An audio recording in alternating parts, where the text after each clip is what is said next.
Good morning, everyone. Welcome to the Pulaski County 100 Families Alliance. I'm so excited to have you all here. The incredible thing is when we did our Alliance meeting on the power of family voice in this place, was thinking back to even over the last 5 years of how much change has happened in this room. This has been change of policy has happened in this room. Governor's orders have happened in this room. Parent engagement, help for DCFS has all created in this room. The search for more foster parents, adoptive parents, family preservation, reunification has all happened in this room. So when we named and began setting up our alliance, I reached out to Derek Brown, which is the executive and founder of Arkansas Baptist Children and Family Ministries, and I said, Derek, I can't go anywhere else. It has to be here when we talk about engaging parent voice. And he was gracious and said absolutely. And so I want to give an extra special thanks. Derek is actually teaching in another room and gave up the big auditorium for us, which was also amazing. And so more he would be here. So I want to give an extra special thanks to Arkansas Baptist Children and Family Ministries for hosting us today and letting us be one more part of their traveling story. So thank you guys.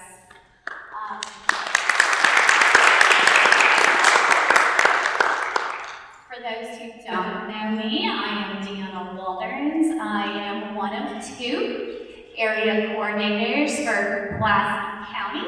We are 100 families with 2 locations. So my office is inside Every Arkansan and then North Little Rock Dream Center in North Little Rock. And my friend LaShawna Bruce. Hello, everyone.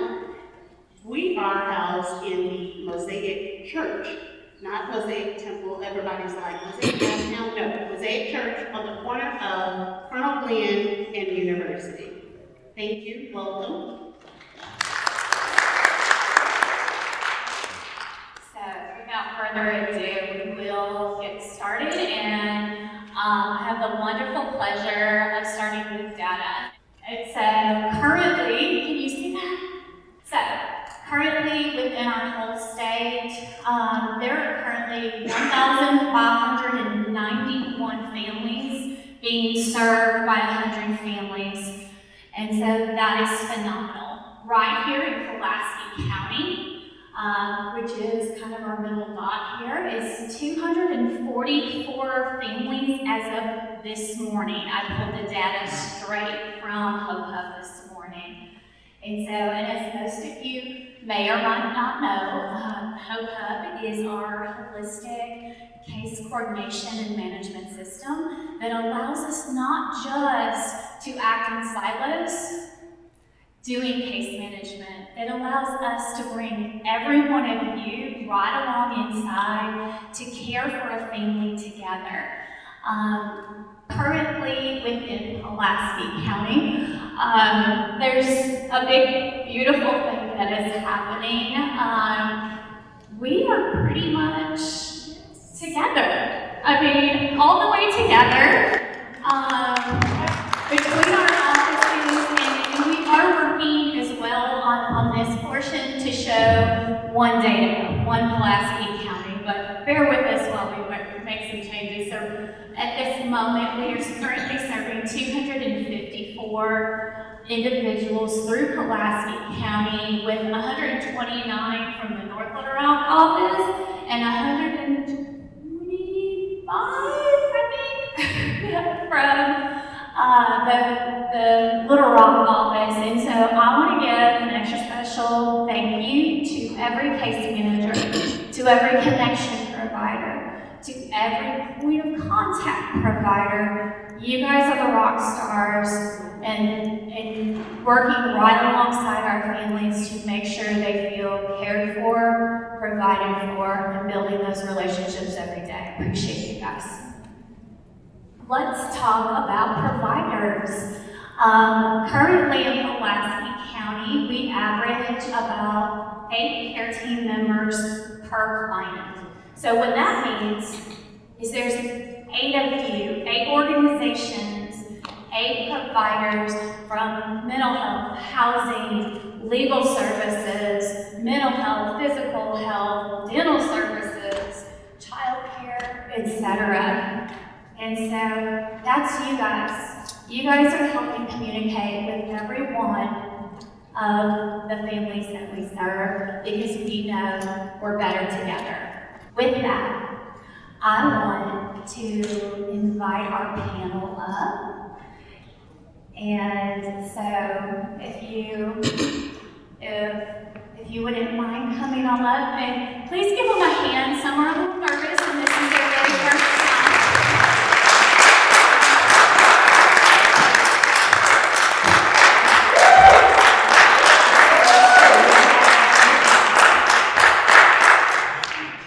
All right, thank you. Okay. I'm gonna move this over here, guys. There we go. Because they're really awesome, so I want you to be able to see them. And so, what I would love for you to do is, ultimately, if you guys would start to share, and I would like to do just one thing before you guys share your names, okay? And so, please follow me. My name is Daniel Pinola, and I am the program coordinator for Contingent Arkansas. It's a Contingent Arkansas, but it's for the initiative of Thriving Families. And we are for families in order to prevent them from going into the child care system. I'll talk more about that. Yes, that's what I am. Good morning, I'm Teresa Butch, and I'm the Community Prevention Administrator for Pulaski County, DCFS. I've been with the state for 23 years, and so I've worked in several different areas. I've done assessment, I've been a caseworker, I've supervised foster care, so just several different things. I'm Leslie Skaggs, I work for Keynote Recovery. I'm a parent with lived experience. I'm also on the steer committee, just helping kids where they touch the foster care system and children that are in foster care. I'm Daniel Skaggs. I also work with Inmate Teen Recovery. That's fine. Thank you all for joining us. And so, what this allows us is, and unfortunately, Sandra Hawkins was not available. She had a family emergency come up and she wasn't able to join us. So please just keep her in your thoughts and prayers today as she works through this. And because we have this opportunity, and it's one of the few times that we've gotten to share a story of what collaboration looks like. We are actually going to share the story for you, and then we'll begin our questions. Zeke, would you mind going to the next slide and hitting play?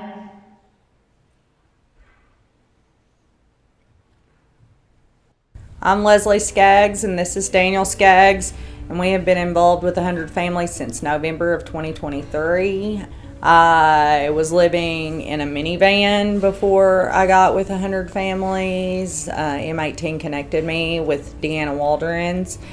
We were going through a DHS case. Me and Leslie were both in active addiction, and DHS stepped in and they drug tested us, and we both failed for meth. At that point, immediately, they took the kids within like a 4-hour time period. It was an eye-opener for me and her. We started then to realize that, hey, what we're doing is not working, but leading up to that, we thought we were okay. And it wasn't till I come into M18 that I started thinking, man, I'm glad that this happened, because our kids were really pretty miserable. I know Leslie, before she got into M18, was trying to do everything that she possibly could. She was, every task that they asked her to complete, she had completed, but they still wasn't quite trying to give our kids back at that point.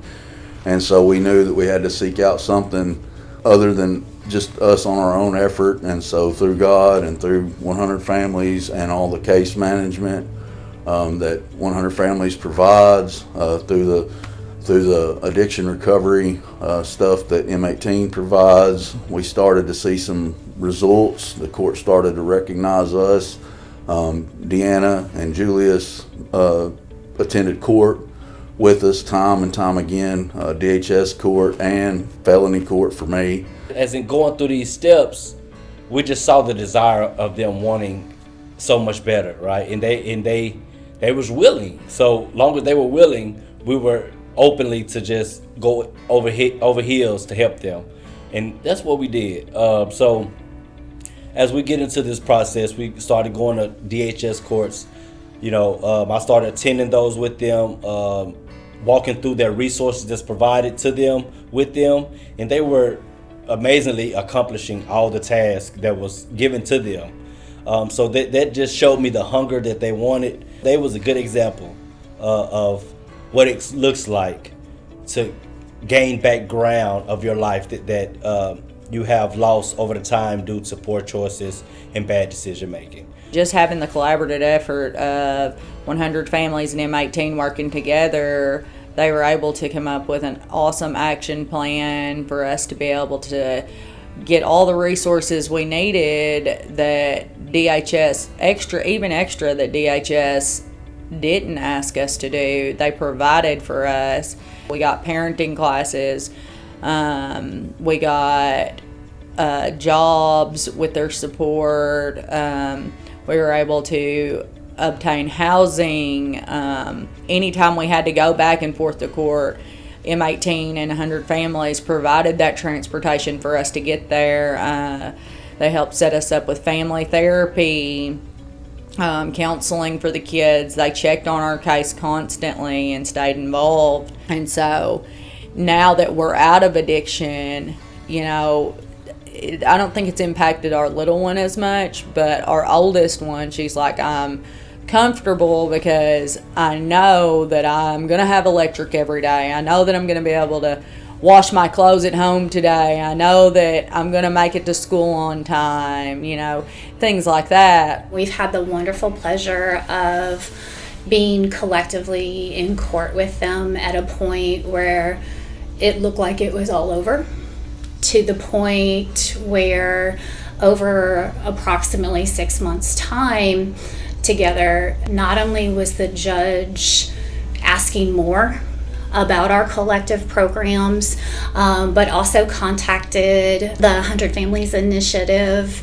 and wanted to start 100 Families in their county, and they saw what the ability to just walk beside somebody could do in their life and for other parents in their community. And as progress was made, everybody got to know what the progress was, which made everything easier. From here, Thomas, of course, has been reunited with his family, which always reunification is always what we hope for.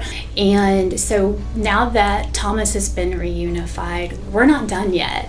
One of the funniest things about the whole thing is we would go into court and all the team knew what was going on each time, and the only person that did not know what was going on would be the judge. And so he would be like, man, how do y'all got this all together? And, but we were doing extra with 100 Families, and so he was like, y'all all seem to be on the same page, but I'm not there, in these staffings. And he's like, I don't understand how this is going so good. Everybody in these sessions would know every single move that had been done because they were actually watching all the milestone achievements and things like that as we were progressing each month, and he wasn't able to get to witness that. And so eventually he says, what is this 100 families? Like, what is M18? And he starts asking questions. He said, does any of the other people involved in this case feel the same way? And they said, well, what's that? And he said, I feel like if Mr. and Mrs. Skaggs have completed every task that we asked them to do, and if there was any more tasks that we could possibly ask them to do, that they would do that as well. And so, does anybody have anything else that they think that they need to do before we make this call? And everybody on the team, unanimous decision was no. That like it was time to give the kids back. And so here we are. With him coming home, man, it's been an awesome process to get to watch him grow as well, and to watch God work on his heart, and the things that we all do as a family now is all conducive to a Christian environment of a family following Christ. And so I just love the fact that they were helping parents who had really wanted it, that were really trying to get their lives back straight, to get their kids back, and to get that reunification. And so after getting to M18, I had that time to focus on my education, on the things that DHS wanted me to accomplish. And so I went from failing the first semester to making the dean's list and the president's list that second semester. I'm over 50% of the way done with my college degree, my bachelor's degree in information technology, cybersecurity, and it's just been a blessing to be able to focus on that. I'm super thankful for 100 families and Deanna Waldrons and Julius Bowie specifically. I'm super thankful for the help, the walking beside us, the way that they did. I'm super thankful to M18 for collaborating with them and getting us connected with them, so that way we would be able to collaborate and work this thing out to where we could get our kids back. I'm so glad to be home.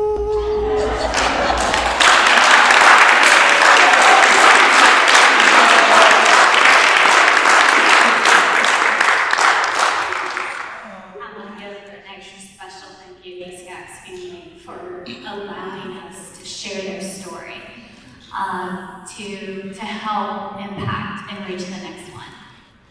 And so thank you guys for that. Let's see here. Okay, so now we're going to start with our panel questions. So we'll start with Teresa. And I think Teresa's been in nearly every single hat you can imagine in her career with DCFS. And so, no, I'm not. I didn't say how many years. I just said you were incredible. And so, here in Pulaski County, there's been a lot of some changes in restructuring to do more of what we just saw, to be able to create that space that we can genuinely, our teams can meet better together, we can communicate better across all of Pulaski County, and go further. And so would you mind just sharing a little bit of Pulaski County right now? Yes, so we've been through the last few years, there's been a lot of changes, like a lot of hiring, people coming and going. We can't keep them as fast as we would like to, but here lately we've really been doing good on hiring people, getting them in. We did do some restructuring. If you know, our North Little Rock office, we moved the caseworkers, the foster care workers, over to our South office and to our Jacksonville office. Because in the North office, we really felt like they didn't have the support that they needed as far as supervision. Most of the supervisors at the North office were new as well. So it's like you have new supervisors trying to lead new staff. And As you know, if you've been in child welfare, that's like almost the blind leading the blind. So central office with Tiffany Wright, Sandra Hawkins, and Tracy, they all got together and felt like it would be best for foster care workers to get with our South office in Jacksonville, because our South office, the county supervisor there is Monique Miller. She's been there 20 plus years, so she has that experience.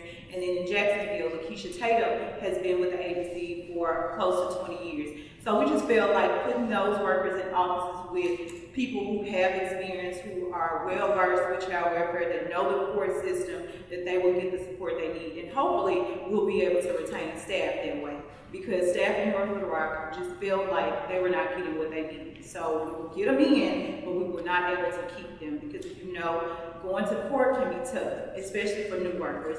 You know, not that we're asking for leniency in court, but you're just not getting it. They want you to come in there and know what you're talking about, and which they should, because the goal is for families to be reunited, you know, for families to go home. And when you have staff that is not prepared, that doesn't happen. Families are not being reunified the way that they should be, because we're not giving them what they need. And so that's just the truth of it. But right now, I feel like we're in a good place with staff being where they can get the help that they need. So. Thanks for sharing, Teresa. Can I add, it's not that our North office, some people think when we say the North office don't have foster care workers, it's not that our North office is closed down. What we did was we switched our resource team, they're in the North office. They're no longer placed at the South office. When I say South office, that's the DHS office on Martin Luther King. And then the North office is East Washington. And so we just relocated some people. Like our resource team has always been stable, like for years. Resource, they keep their staff. They have a great team. Tammy and Sheila do some great work with their staff. And so they're located to that office. And then our DR team, which is led by Jennifer Wunsel, her team has been stable for a while. And with the DR team, that's the team that goes in and try to reunite families, not reunite families, but keep families together. You know, they go in, it's not like a regular investigation. Say, for instance, if a kid is not going to school, that team goes in and tries to find out what's going on, so it doesn't become an investigation. So that team has been solid, so they're at the North office. So it's not that they're closed down completely, we just have units that are stable at the North office. Teresa, if I remember correctly, that's the differential response office, It is, right? I'm Would you sorry. mind just kind of going over all of the divisions kind of within Pulaski County, just so everyone who perhaps hasn't been here. And if I abbreviate, You're all good. but yeah, so from the beginning, when an investigation is called into the hotline, it goes to our investigation unit, and that's where I spent the majority of my time. I love our investigation unit. That unit is where, like I said, when a call comes into the hotline, they investigate to figure out whether kids can remain in the home or whether they need to be removed from the home. So that's investigations, and we also call the assessment unit as well. If a kid does come into foster care, then it's transferred to our foster care unit. And again, the foster care unit works with families to reunify them. That's always the goal when kids come in care, is to reunify them with their families. So we have the foster care unit. We also have what we call a PS unit. It's a protective service unit. That unit, let's say the investigation unit goes out there, they don't find that a kid needs to come into foster care, but they feel like a family needs some services. Something has happened to either cause the investigation unit to substantiate a case, meaning that something has gone on, then they'll have a PS case. That PS case, kids remain in the home. They're still in the home with their family, but DCFS is going out once a week to check on this family and to offer services. It may be parenting classes, we may be doing drug screens, it could be a drug and alcohol assessment, whatever we can do to keep those kids in the home, that's what our PS unit does. We also have the differential unit, that's the DR unit. With that unit, it's different from an investigation, because on an investigation, again, you're trying to decide whether there's safety concerns where the kid needs to come into care or not. And then you interview those kids separate. When I was doing investigations, you don't interview those kids in front of their parents. A lot of times parents get upset because with that unit, you can also go to a school or a daycare and see those kids without the parents' permission. You don't need the parents' permission in an investigation to interview their children. You could even, the parents would get upset, but you can even remove kids from a school or a daycare if you find that there's something going on. But with the DR unit, you interview everyone together. You don't interview them separate. And so, of course, we've had to, go over this with staff time and time again because it's different and it was new for us, but you interview everyone together. Kids, parents, everyone is interviewed together. And again, with DR, you're trying to find what is the issue, what's going on with these kids either not going to school or they don't have food. There's something that's going on that we feel like it doesn't rise to the level of an investigation, but you do need to go out and figure out what's going on so it doesn't become an investigation. We have our resource unit, which I talked about. Resource unit, that's the unit that they open our resource homes.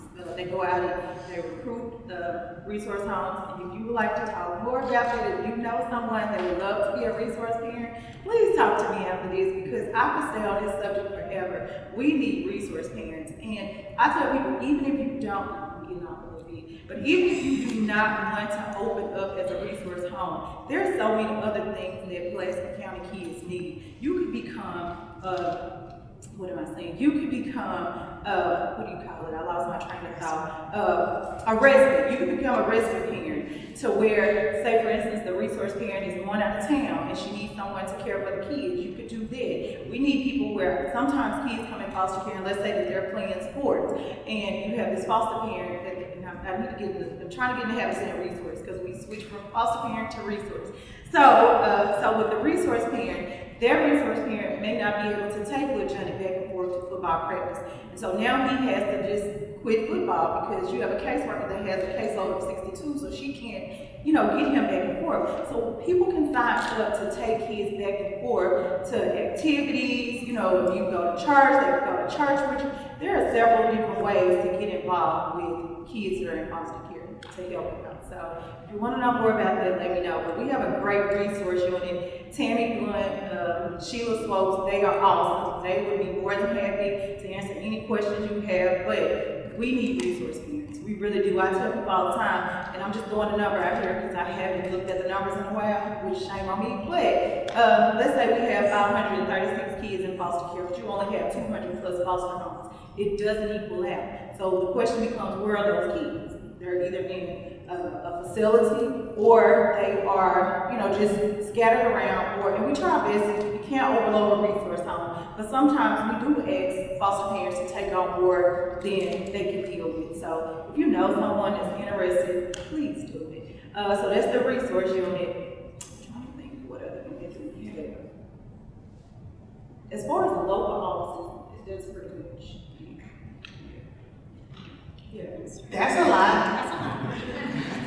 Oh, and then we have it's a recreated. Well, this position was created like a year and a half ago, and so it's the community prevention administrator position. And so my job in a nutshell, what I tell people, if I can keep kids out of foster care, then that's what we want to do. So I encourage staff all the time. Call me, like if you know that you're out at a home, and let's say for instance, this family is struggling with food or they don't have a refrigerator, just something simple like that. There's no reason for a kid to come in care because of Harvey. Harvey is never a reason for a kid to be in a foster care.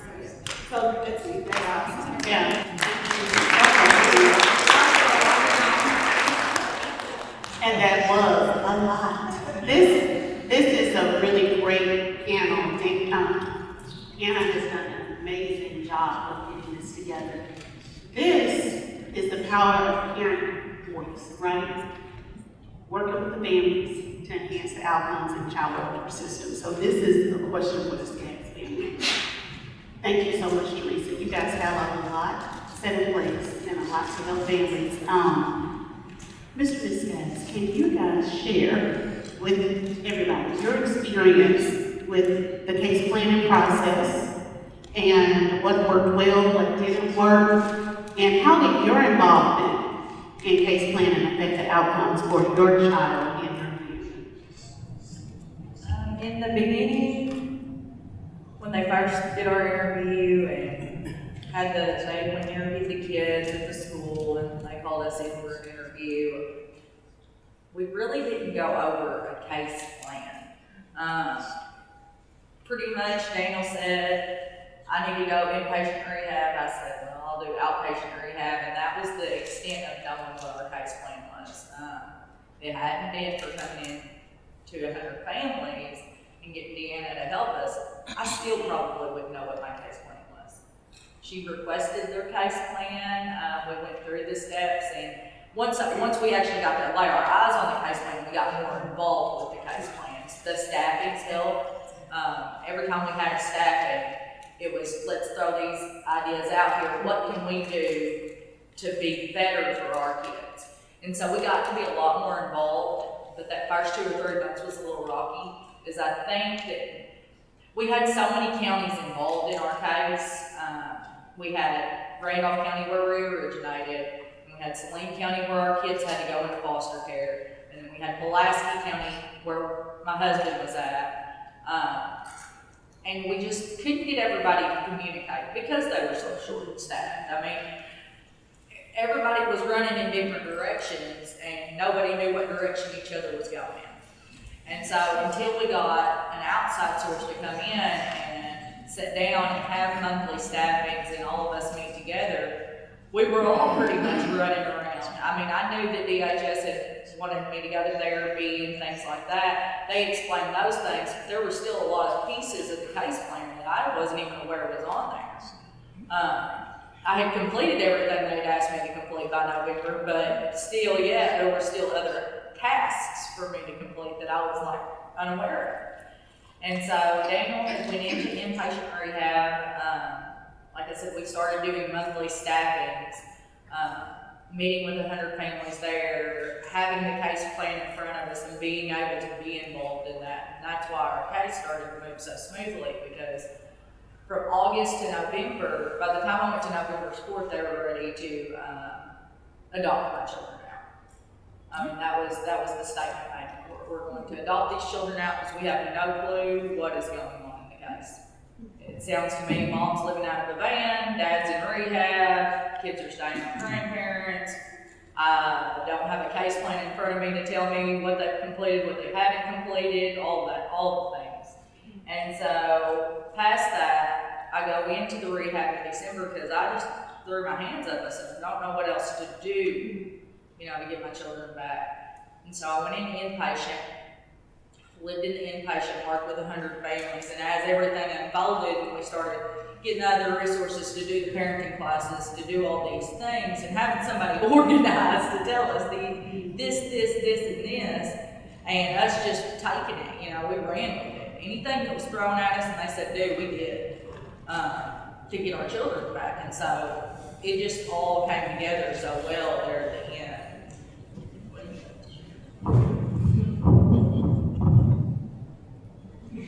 Yeah, I agree with this mic thing.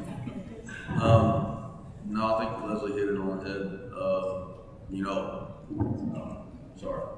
It wasn't till the case was all scattered out across the counties and things. And so whenever I had come into inmate recovery, I told him, I said, look, I've got a lot of stuff going on with court, and which was an understatement probably for what they were expecting. And one of the major deals was, Leslie was staying in the minivan to be around the kids, And so I was in inmate teen, and as I'm going through this, she's done everything on the case plan that the court's asked her to do. However, they still don't want to listen to her, and so it's, I believe it was me and Blake and Damon and Ashley were sitting in an interview with DHS just to kind of figure out what it was going to take and what we could do further to kind of make this thing go along, because they didn't even want her coming in inpatient. In fact, she was told that she was advised not to, and so it put her in a bad spot because she originally had wanted to come in 18 anyway, but due to the caseworker telling her that was a super bad idea, she wound up staying out there 2 months living in the minivan. And so it wasn't until that staffing where me, Blake, and Damon were all in the room, and we were on a Zoom talking about, this is what needs to happen, and like we feel like it would be better if she could come into the program, and then we could all kind of work together collectively. And so it was at that point, I believe Leslie had already met with Deanna a little bit before that, because Ashley had hooked her up with 100 families, or told her something about it. But anyway, it wasn't until we teamed up with 100 families and started using that case plan and that case management, and then M18 allowed us to do the staffings and all that. This case actually started to come together, and we actually started to have a voice because we didn't have that before. In fact, as I was sitting on the witness stand one day, and this is completely DHS's fault at this point because they don't have anything even to say against our case. They don't. The judge is like, why aren't they even here? Like, can somebody show me something that says why they're in here? I mean, I know what they're telling me, but it shouldn't be what they're telling me. Like, somebody give me something. And so they scramble around for a minute and they come back on and they say, look, we don't have anything printed out. We have to go back to, we'd have to take a recess. And he's like, look, I'm tired of this. He's like, this is not going good. Can anybody show me something? And so the prosecutor, I believe, wrote up a case plan from 100 families. And it was at that point that they realized that, like, we had already done all, 100 families in M18 had already done all the footwork, and that all he needed to do was, from that point, go off their plan because the plan that DHS had provided failed as far as he was concerned. So he didn't really want to hear anything they had to say. The only thing he was interested in, I believe, correct me if I'm wrong, but I believe there was a phone call made shortly after that asking, hey, look, how can we get this organization up here to help families? Because, this is amazing, like what y'all are doing. And so he really liked the way that the case plan was laid out from crisis to thriving and how they rated every situation and how they worked every step to really so. You know the name of man. He knows the name of the system. Y'all know the name of the system. Hope Hub. Everybody say Hope Hub. Hope Hub. I can't hear y'all. Hope Hub. Yes. Thank you, Mr. Skaggs. If you don't mind, I'd like to say something to that question. First, before I start, I want to recognize the room. I want to recognize the fact that in many cases, when parents with lived experience come into this space, they are ordered to do so. They are required to do so. And in those spaces, they don't have a voice. So first, I'd like to thank you. I want to thank myself for being here because it's not easy. So thank you very much for sharing your story. And thank you very much for listening. It's not easy to sit in front of people who have an experience that maybe you might have caused negative. It's not easy. Look, I'll say this. When Teresa and I first met, she was in a room, and I didn't speak to her for the next 3 meetings. We met one time a month for 3 months. And I didn't speak to her until the 4th meeting. So I'll say this, the same tenacity and passion she has is the same one she brought to that room. And I saw that consistency. And that is what most parents want to see. They want to see that you are consistent. So I'll divert to the question, to answer the question. My experience with the system was less than pleasant. I am a black, let's recognize the fact I'm a black man who is going through the system. I'm a black muscular man with an accent. So most of the time, when I try to express myself, it seems as though I am angry. And we know what happens when people like me seem angry. Even if we're talking about the most simple of things. First of all, English is not my first language, so there's that background. So if you add on top of that, going through the system that has already put a lot of inequity, what do you think the response would be? That's one.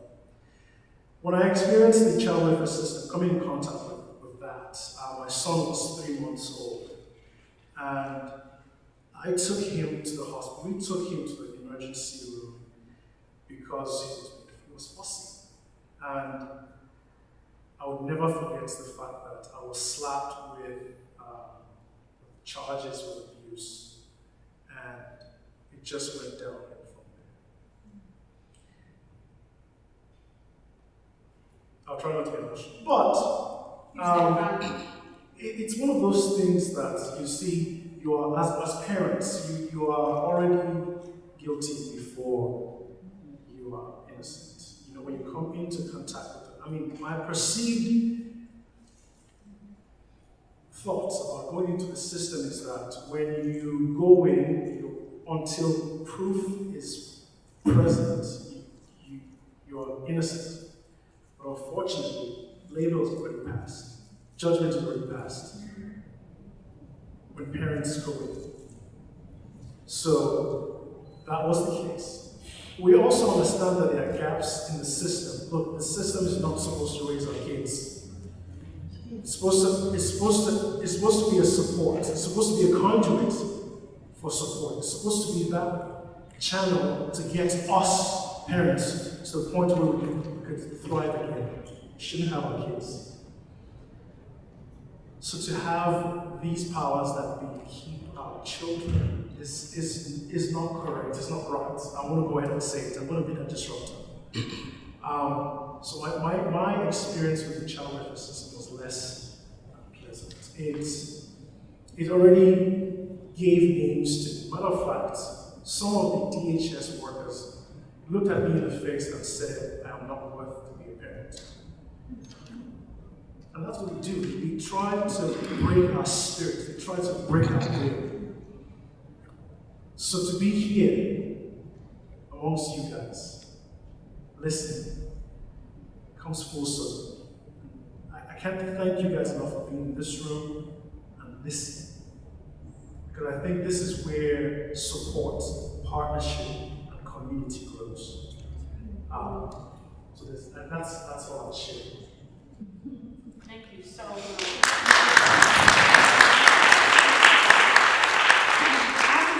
Before you say something, Teresa, thank you, Miss Note. Yes, right. perfect. And when I tell you, Teresa and Sandra Hawkins, who's not here, but in her absence, they have been on so many of these discussion panels with us because of their heart. And I wish, Lord knows, I wish I can clone the two of them to work with the welfare system, child welfare, DHS, because of what you just said, because of their heart.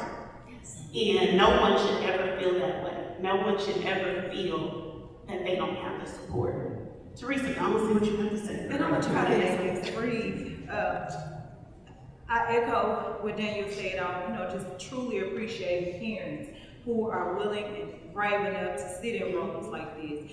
Daniel was right. The first time we met, I could tell by Daniel's face he was not feeling me at all. I was the only DHS person in the room, but I was okay with it because I truly wanted to hear what parents, what their experience was like working with us.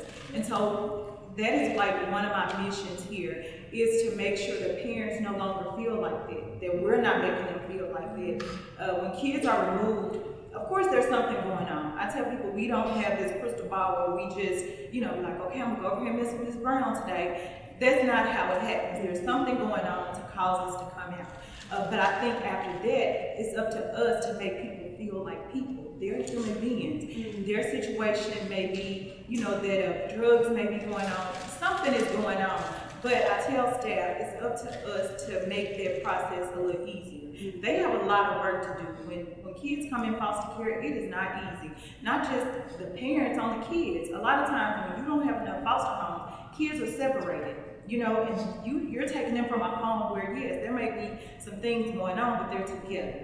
They love one another and they're together, and then they come in foster care and they're separated. So if we have more foster homes, then maybe they could be together. But we also are doing this wonderful thing where we do provisionals. When kids come in foster care, if we can find a relative or a teacher or someone that they have a connection with, we can place those kids there to where they never have to enter a stranger's home.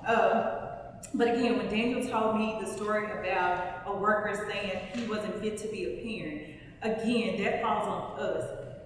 That should never enter a worker's mouth. Like, that should never come out. All parents are they're human, you know, and we should treat them as such. So again, our goal right now, and I feel like we're moving towards that, is to make sure that every parent has a voice. We have team meetings, we have staff things, and those are parent driven. Staff meetings are not just us sitting there telling parents you're gonna do this, this, and that. Of course, we have court orders where the judges order things to happen, but we want to hear from parents. What do you think would help your family get back on track, or what do you think you need, you know, for your family to be stronger? So again, definitely not dismissing anything that either parent went through, because I truly believe those stories. And it's not just these two. I'm sure there's so many other people, parents who have gone through the same things that these couples have gone through, but it's not right. And when you hear or see that a worker is behaving that way, you should bring it to someone's attention, because it's a job, you know, and we do the best we can to hire people who love families and want families together, but sometimes, you know, we drop the ball. We don't always get it right, but the goal is to get it right. Thank you. And Teresa, just on that note, what is it that you guys, what do you find challenging for families that aren't willing to participate, or, you know,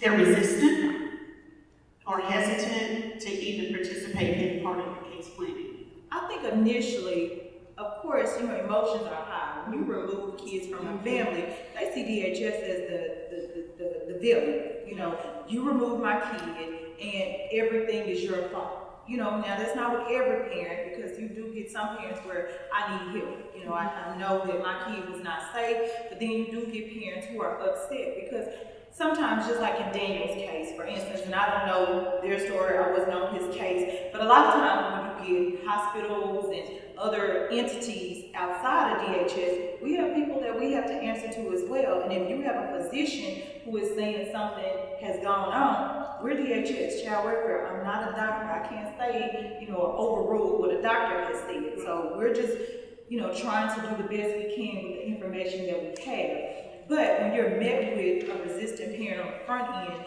what I encourage staff to do is to continue to work with them, to show them love, to, you know, spend more time. You cannot go into a home and think that you're going to spend 15 minutes there and build some type of bond. You cannot rush them. Allow them to tell their story. Allow them to vent. When I was a caseworker, I would always tell my parents, and not all my parents liked me, but Sandra liked to always joke and say it started out rough, but then they loved me at the end, invite me to baby showers and other stuff. Because my thing is, when I share with people, it could have been me. If I didn't have my grandmother to raise me, I could have been in foster care. You know, and then my love for God, I just treat people the way I would want somebody to treat me. You know, and so my love for him causes me to love people. So, but again, I know that's not everybody, but at the end of the day, we should want families together. You should want kids with their parents. You know, these are people that can tell them their history and, you know, just who they are as people. And so, especially if they can be there and thrive. But I think, again, just loving them through this, showing them that you care. I think if you get a foster parent and you just continue to work with them, continue to show them, I'm not going anywhere. You know, that sometimes that don't work. You know, I've had a couple of clients where it just didn't work. But again, you still have to work through it. So. Yeah. Yeah, but we have to be loving as child welfare. And I know staff will tell you, because we have all staff meetings. And the thing that I hear from staff a lot is, Ms. Teresa, we have too many cases to do that. Now, if you have a case of 60, people just see that case load of 60, but that's just not 60. In one case, you may have 7 kids, several different fathers, and that caseworker is tasked with the duties of everything that the court ordered for them to do on each case. And in North Little Rock, their families, just being honest, the families are like 6 and 7 kids in each case that you have, and you only have one caseworker. But again, I think that's an issue for DHS. We definitely have to hire more people, lighten the caseloads, because if you have a lesser caseload, you have more time to spend with your families and develop bonds for those families. Absolutely. And I see our family advocates out there going, amen. We are in church, right? Amen. This next question is for our parents, for you guys. And I know Teresa talked about her support of parents, you have advocates. So for you all, can y'all share how support from other parents or advocates help you navigate the case planning process? What role do you see for parent advocate groups in improving parent participation in the case planning? Parents. I guess I'll go first. Thank you, Dan. So, out of experience, because this is my first, should I say, job with having to experience the child welfare system to bring about solution. First, when I went through the system, I didn't have an example. There wasn't another parent advocate to say, there's going to be the light at the end of this tunnel. There was not. So in that light, I said, I want to be that light. I said, I want to be that person who would stand in and say, you know what, it looks rough right now, but if you do A, B, and continue till Z, you'll get there. It's tough, but you get there. So I didn't have that example. I am trying to be the example now, because I know that our involvement in the system brings about proper solution because it's about us. Because it's about our experience. Because most of the time when you see systems are built to be ubiquitous, they are built to be uniform. But unfortunately, we don't have a uniform culture. We don't have uniform families. We don't have families that are raised the same. We don't have the same family background. We don't have the same family culture. So why are systems built like that? So if I am, or we are those people standing in the gap, helping in the solution of that system, that brings about advocacy. That brings about support. And I've seen this in the months that I've been working in those spaces. In spaces like where Teresa too was there, where they're bringing about solutions. And Jerome, my supervisor, slid me into the room. I asked, I said, well, how is that going to help parents that are actually living this out? There was silence in the room, and there was a little bit of uncomfortability, right? But I could see that people were responding to it. It means they stopped and recognized that there was an issue. That when the rubber hits the road, this thing is different. It looks different. Because when you do solution, it's all beautiful, right? It looks nice on paper.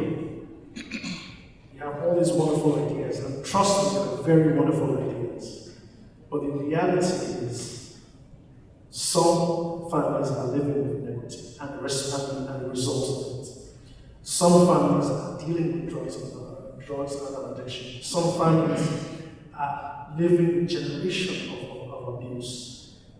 And I have seen the effect of just having a voice in the room, being the voice in the room, just being that person speaking. I've seen that, and it has replicated. I'm here today. It has replicated itself in a manifold way.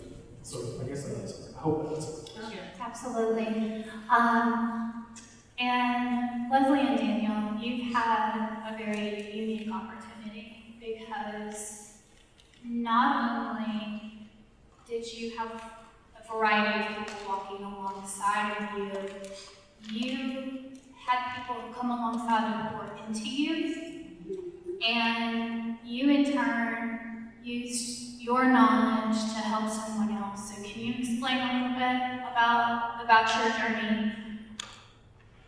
For sure. Honestly, I don't know how anybody does it, how anybody ever could get their kids back going through the DHS system on their own. When it happened to us and they got took, it definitely seemed like it told us. We'd never been through this experience before, so the only thing I really knew to do is at that point in time, I gotta get my life straight, I gotta get off these drugs. Because that was the reason I never took out the home, and so I believe it started there. And And so I reached out to M18, and I wasn't real sure if Blake was going to take me because I think I'd stood him up a couple times in the past. And so luckily he calls me up and he's like, yeah, come on in, you know.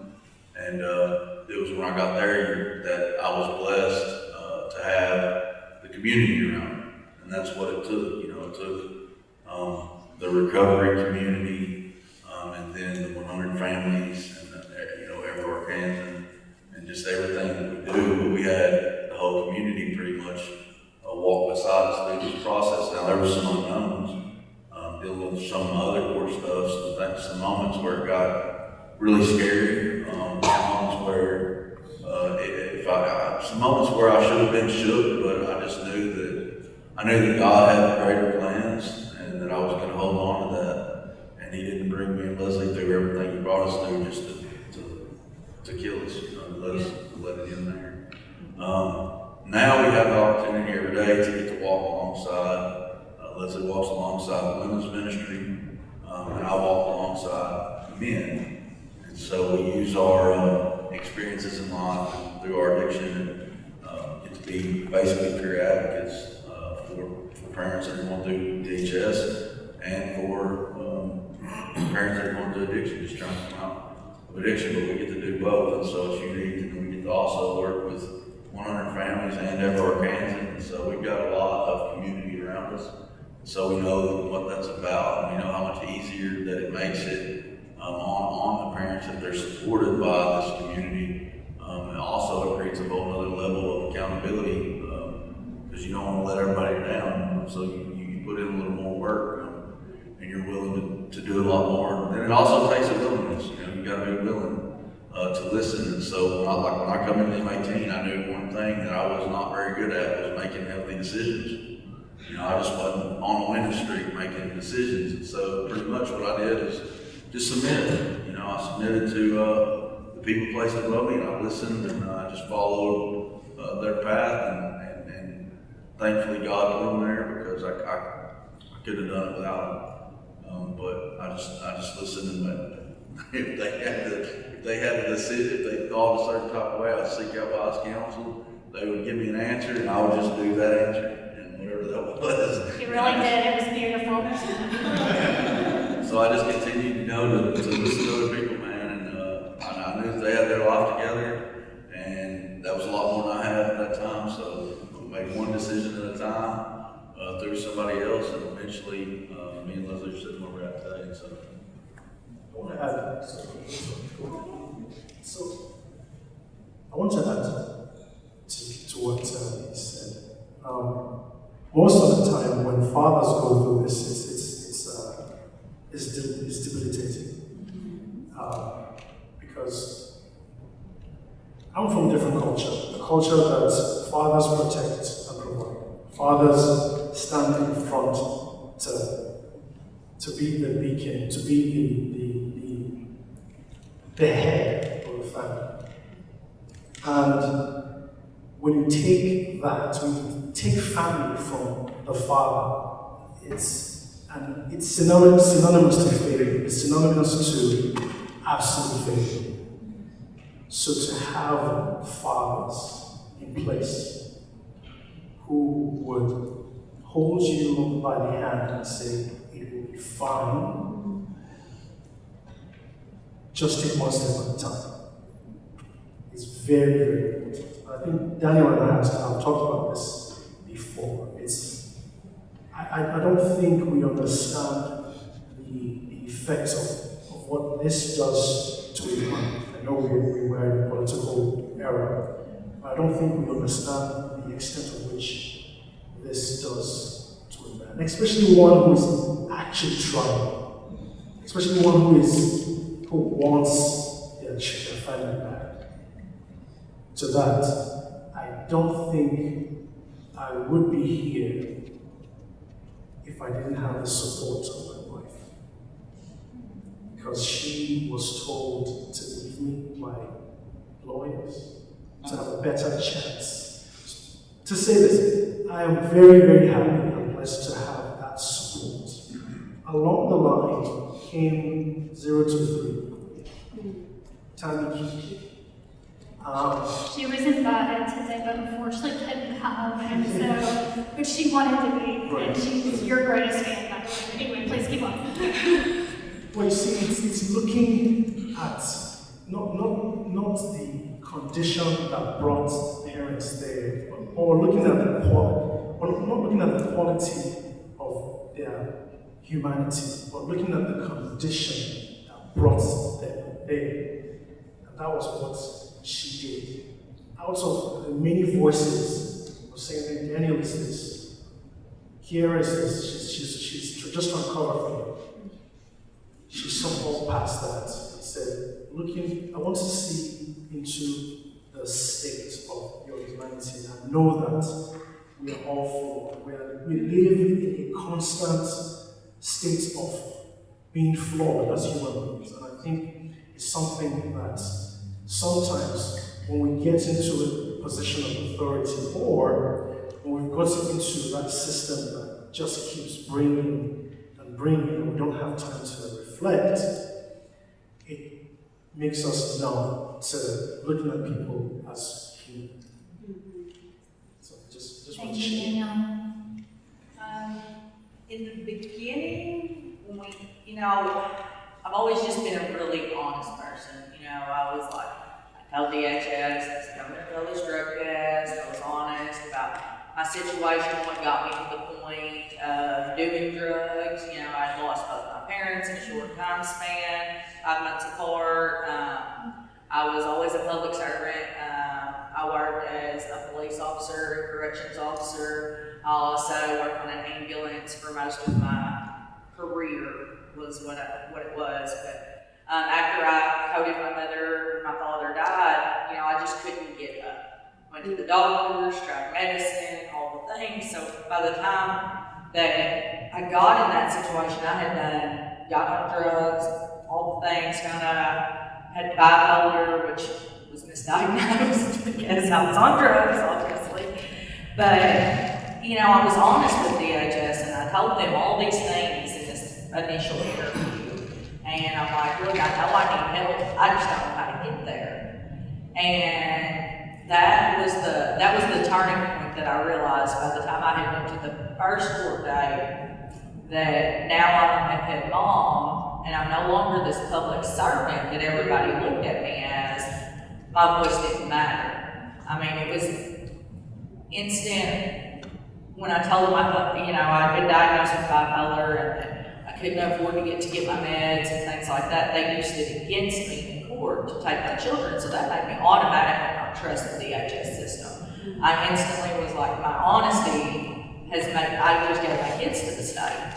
And it was a hard realization. I remember crying on the side of the road like Miranda Lambert streams coming down my face. If a state trooper had pulled me over, he would have thought I was a psychopath. I'm just sitting there on the side of the road just screaming. And as the time went on, I said, I'm going to do everything they ask because this is not me. I'm not a meth-head mom. I wanted to hear my voice. And so I just kept doing the things that they asked, but wasn't getting anywhere. So by the time I got hooked up with Deanna, I remember by the first time I seen her, and we went through what they were going to help provide me as far as resources and the things that I needed to do. And they were listening to Deanna. I said, that's what I want to do. I said, I want to work with Deanna. Like, I want to be that voice for mothers and fathers that court just looks at them as the meth-head mom, because they're more than that, they're people. And there's something that's got them to that place in their life that they have lost control to the point that they've lost their kids. I'll never say my children, if DHS hadn't stepped in, I might not have ever got sober. So I'm grateful for that. And there are lots of great rules in place for DCFS. But it's just taking that stigma away from the parents just being, now they've only ever been a meth-head dad, or they're an abuser, or whatever the stigma is for that parent, and letting somebody be the voice to speak. And so I try to do that every day for the ladies that come into our program, you know, and I've learned a lot from being in this process of my own, is even if the DCFS isn't involved, they've done things in their life to get them to that point that it takes one phone call for DCFS to be involved. So I actually try to implement all the things that DCFS would require for the ladies coming in.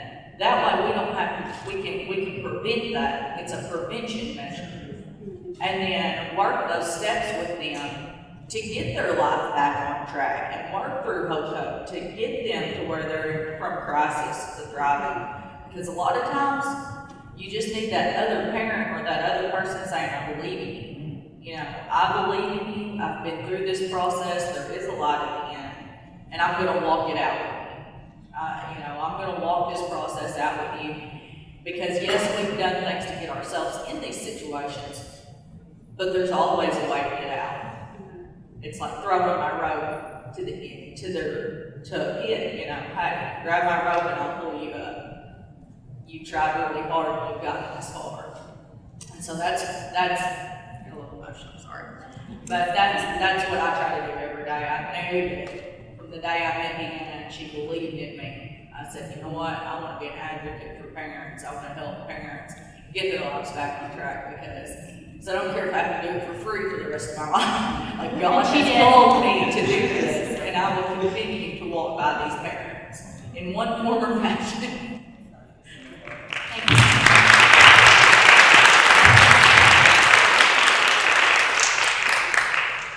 And so, one more question, and then we need to open it up for the audience to ask questions. You guys have been phenomenal. Thank you. What steps, and this is for everyone, what steps can be taken to create a more welcoming and supportive environment for parents in these child welfare settings? How can we multiply what has happened, even though it may take a few times to meet another DHS worker before they're going to talk to you a little bit, but that's okay. And how can we ensure that the parents feel empowered to and valued throughout the case planning process? And I'll let whoever wants to answer that. I think one of the great things that we have, and Ms. Janice Bird is here in the audience, we do our TDMs, and that's where Team decision making. Yes, where parents are allowed to bring in people who they have a connection to. So it wouldn't just be like Daniel coming to the office just to talk to his DHS worker. We welcome him to bring his pastor, his sister, friends, whoever he feels comfortable with being in the room with him. So I think us not just doing the OTDM when we're about to do a removal, but on an investigation, you know, having parents come in with somebody that they know instead of just feeling like it's just you and DHS. You know, feeling like it's us against you, and it's not that way. I cannot stress enough, and I'm gonna pass the mic. We want families together. We do not want kids in foster care. We don't.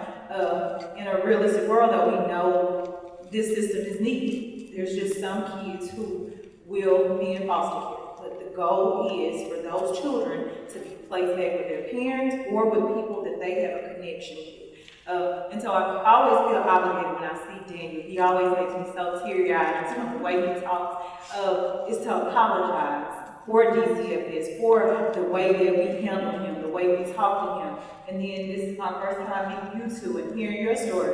It's just to apologize and say I'm sorry, because even though I wasn't that worker, that's not the way we should ever interact with parents. So I appreciate you all doing the work that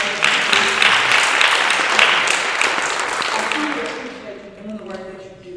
So that, you know, you will be that beacon of light for somebody else and say, hey, this is how it's supposed to go. You know, and even if you run into a DCFS worker that's, you know, behaving like that, let somebody know, because those are the people that we don't want here. We never want a parent to leave feeling like this. So it definitely touches me every time I hear you, because it's not the way we should ever interact with parents.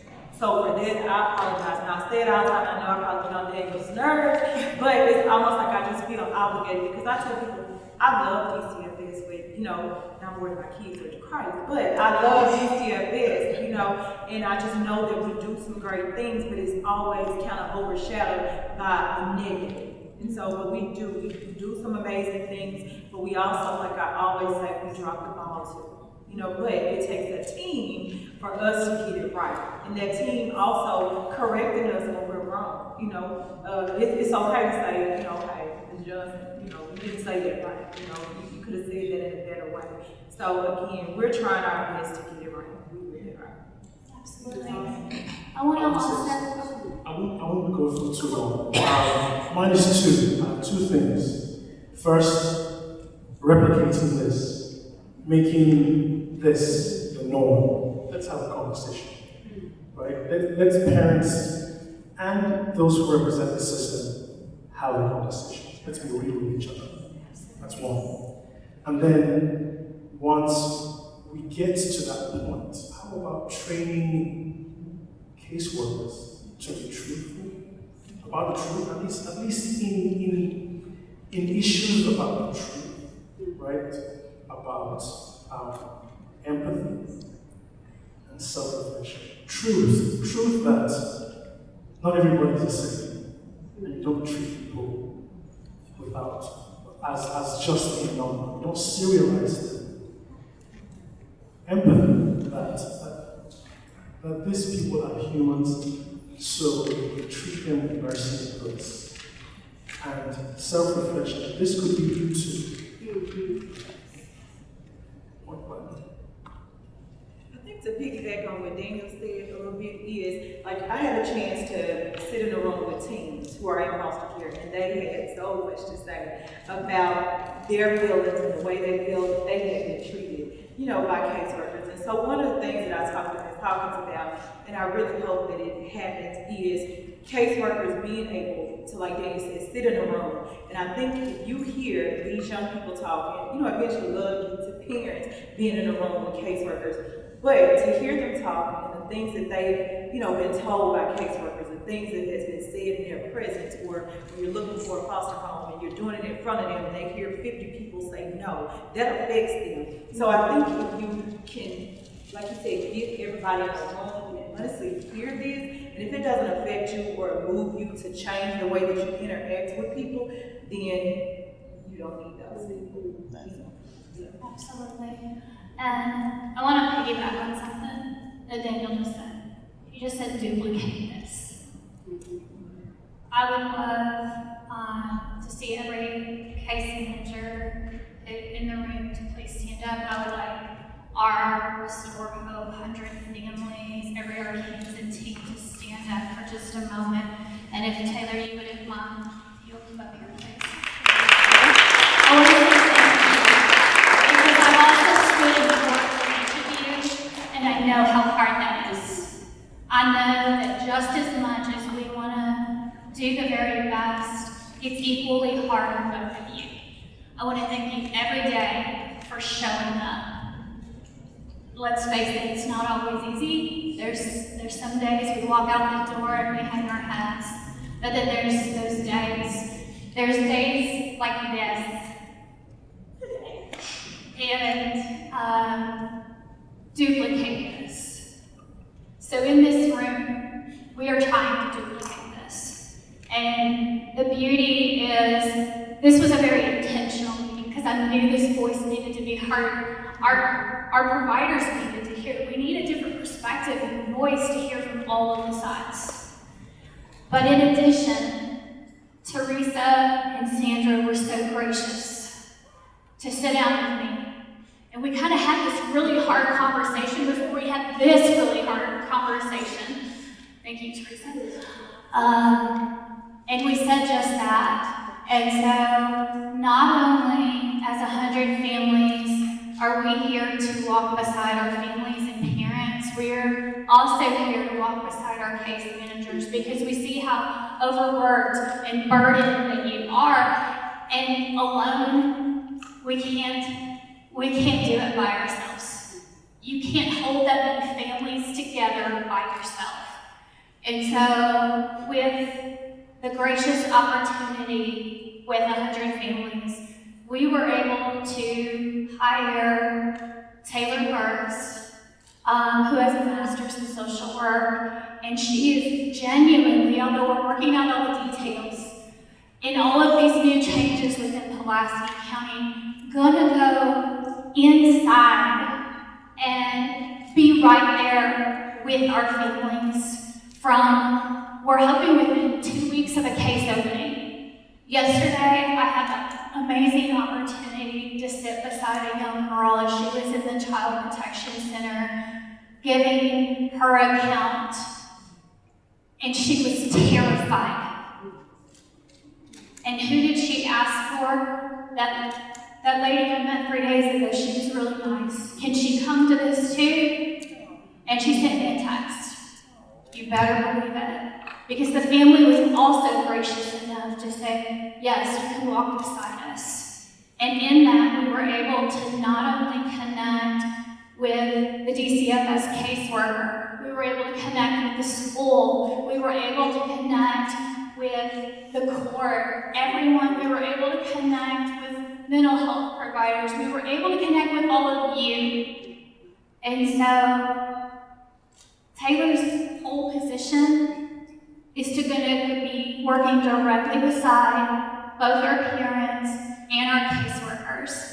Doing what we know and do best is using Hope Hub to create that holistic plan. But at the end of the day, and we've had a tremendous opportunity over the last couple of months, we've added at least 100 new providers into Pulaski County, but that's not enough because there's more. And so that's where we also need all of you, because then in an instant, I was able to contact the principal, I was able to contact the DHS worker within minutes of a maltreatment call. And so thank you all for all your hard work, and we're greatly looking forward to going further together and the family voice to be heard. Any questions, guys?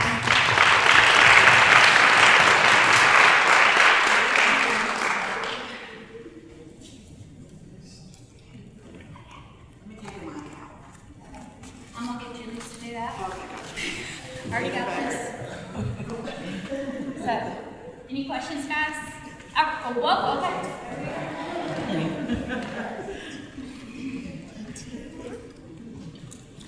Just a quick question. I just heard you say schools, so I was trying to figure out where are the schools and education in this process? Are they present during the hearings that you guys have? Can you repeat that one more time? I heard where the... Bottom line is, what's the representation from the schools and when do they appear? Because I heard you hearing mention people that are part of those hearings, but is there a representative from the education STEM in that? Absolutely. In fact, we have individuals from Little Rock School District, North Little Rock School District, and Jacksonville School District, and I'm sure there's at least somebody in there from Pulaski County Special. Who do you have from Little Rock School District? Let's start. I don't want to name a bunch of names because they're not here to give permission for me to do that. But they're inside of Hope Hub, and I'm we're sorry, able I'm to. asking because I'm from Little Rock School District. So when you guys are having these hearings, I think we need a rep to fight for our kids and for those families. Well, absolutely. The Little Rock School District homeless and foster care liaison has been trained. I know. She's here. And so, as well as many others. And so, but absolutely, we're there, and it allows them to connect with us as well. So when kids enter foster care, what we do is there's a form that we take to the school to let the school know that the child is in foster care. So they'll have our contact information, if there's any meetings like 504 plans. someone from the school is always there. And so I know last school year, I met with like all the counselors in the North Little Rock School District. My hope is this year to get to Little Rock so that I can meet with the school officials. But for us, there's not a set person. We do want the school to know that the child is in foster care. And if we need to contact the foster care liaison, I know in North Little Rock, I dealt a lot with Ms. Bobby Riggins. And so she deals with a lot of, the foster care sector when kids come in foster care. I haven't had the chance to know who that person is in Little Rock. But we always, when they come in foster care, you contact the school and give them the caseworker's information. I'm not sure if that helps. Hi, my name is Dr. Anderson, and I just want to piggyback on what she said. I actually am the Arkansas State Independent Living Council. When they have 504 plans or there's a child with a disability, there must be an LPA rep there. Shelby Knight runs the PTI grant for Arkansas, and they'll send a rep. That's where the SIL comes in. That's my organization. If you guys call, we'll make sure someone's there. Then if you have a child that's deaf or the parents is deaf, we'll make sure that interpreters are there. I know we just have a little bit of time. Some of you might know 10 years ago I stepped up and fostered and adopted my little cousin. My son was 4 months old, he's 10 now. So when we talk about systemic trauma, the one thing that I would like y'all to remember is the organization set up to negate the trauma sometimes causes the trauma. You got to think about the historical, the environments, the different things like that have happened. The sexual assault. What are these parents carrying? What are these children carrying? So when those parents step into the room, DHS or others, they got to know it's a safe space. So those are some other conversations in Deanna and Ms. Bruce. I'd like to entertain that we continue this and let parents know this is a safe space and how we can help with some of that systemic trauma that's not been addressed. Thank you. One last question, and then I would like to do one more thing.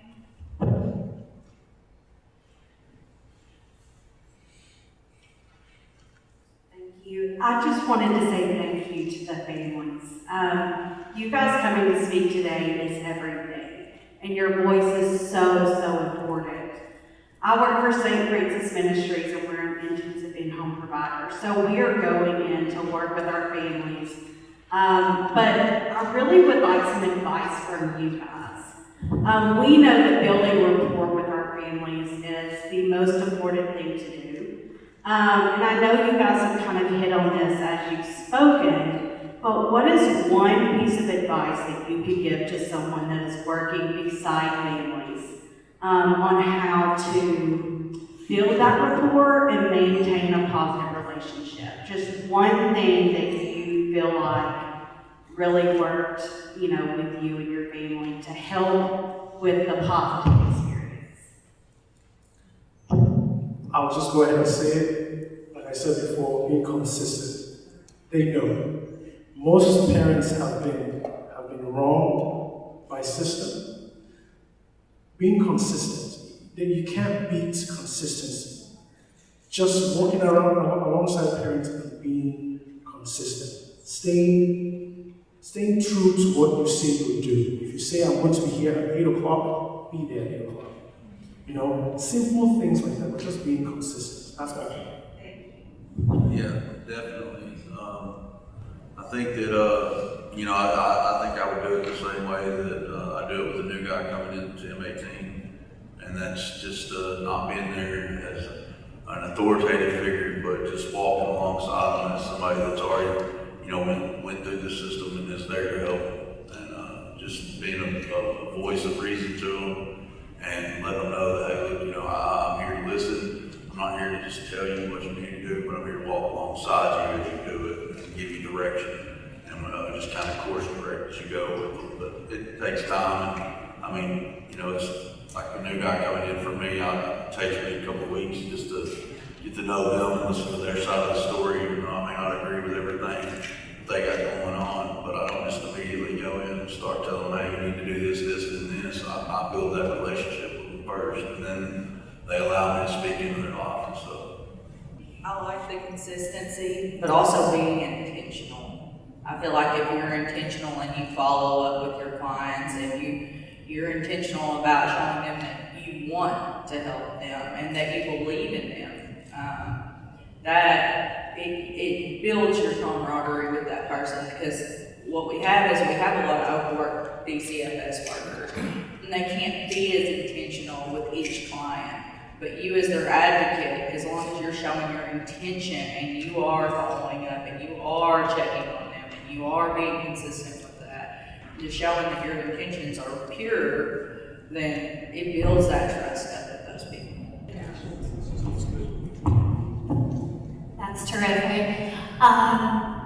One last thing is, it's on your agenda that I wanted to mention some upcoming trainings that are coming up. There are connection provider trainings where if you want to be added to the care team, etc., learn how to use our hub system, that is happening Monday, September 9th and Friday, September 20th. And then also our more in-depth, where 6-hour-long training where you actually learn to utilize the holistic system is Thursday, September 19th.